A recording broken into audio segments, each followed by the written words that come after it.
Hi, well, stand by to see Stefan perform a death-defying leap as I do my first pontoon mooring since I got my seaplane rating over 3 years ago. The 24th of July is my birthday, and strangely, every year it seems to fall on the same date. Well, this year, the weather was great and I decided to invite a friend to go seaplane flying with me in Biscarrosse. You'll have seen Stefan in many of my videos, of course, and he is a good friend and an excellent flight instructor. He's the guy that got me through my seaplane rating a few years ago. So when I asked Stefan if we could try doing a pontoon mooring, he jumped at the opportunity. To be honest, I haven't done one of those since I actually did my skills test.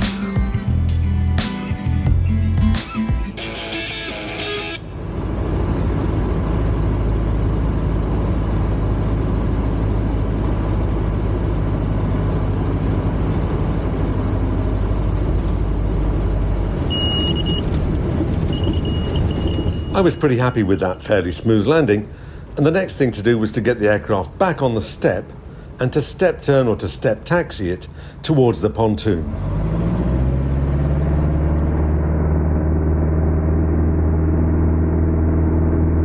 I've explained step turns and step taxiing in previous videos, but basically this means accelerating the aircraft to almost takeoff speed, and just before it takes off from the water, reducing the speed slightly and maintaining the attitude of the aircraft so that it's on its step, the step being that curved, sculpted part of the underside of the floats.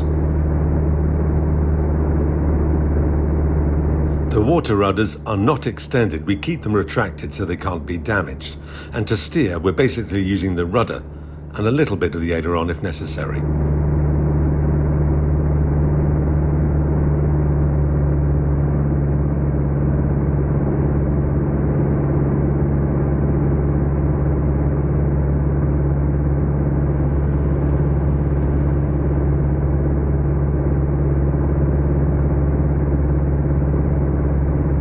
Once we get close to the 300-meter limit, which is indicated by yellow buoys, which show 300 meters from the shoreline, we have to slow down.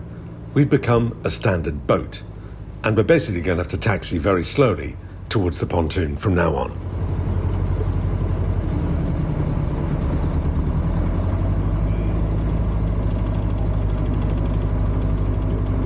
We're going to drop the water rudders now and steer using them from now on.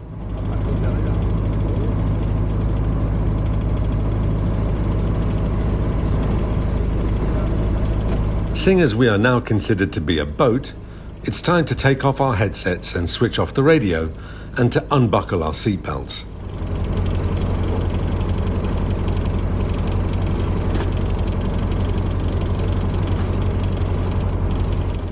Stefan very carefully clambers out onto the floats, being careful to stay behind the wing strut for safety reasons, while I stay at the controls to take care of the steering and to be ready to cut the mixture, which will switch off the engine at just the right time. Well, that's the plan.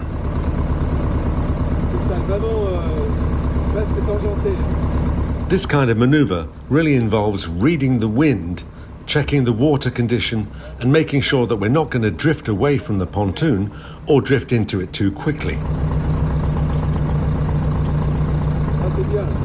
Of course, experienced seaplane pilots in Canada, Alaska, and elsewhere in the world will probably be laughing at this video thinking, well, what's he worried about? This is all standard procedure. Well, that may be so, but personally I was very happy to be working as a team with an experienced flight instructor. Trying to do this on my own would doubtless be a whole different ballgame, or a whole different kettle of fish, I prefer to say. If I was trying to negotiate this pontoon on my own, and if I had to cut the engine and jump onto the float and jump onto the pontoon on my own, I would definitely have the cameras rolling because it could be comedy gold. Et après, avec la palonnier, tu le remets parallèle. Hein. C'est tout. Amène-le à droite, là. Allez, parallèle. Ouais, super, joli.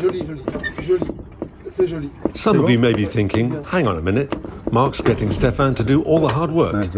That's because I'm getting Stefan to do all the hard work. Anyway, thanks for watching. It was a great birthday. I'll see you next time.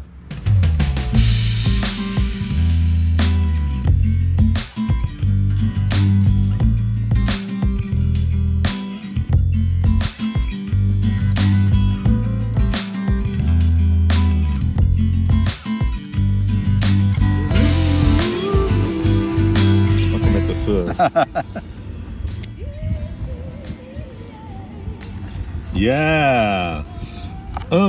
Happy birthday to you. Ok, je vais souffler. What better way to celebrate your birthday than doing some seaplane flying with a mate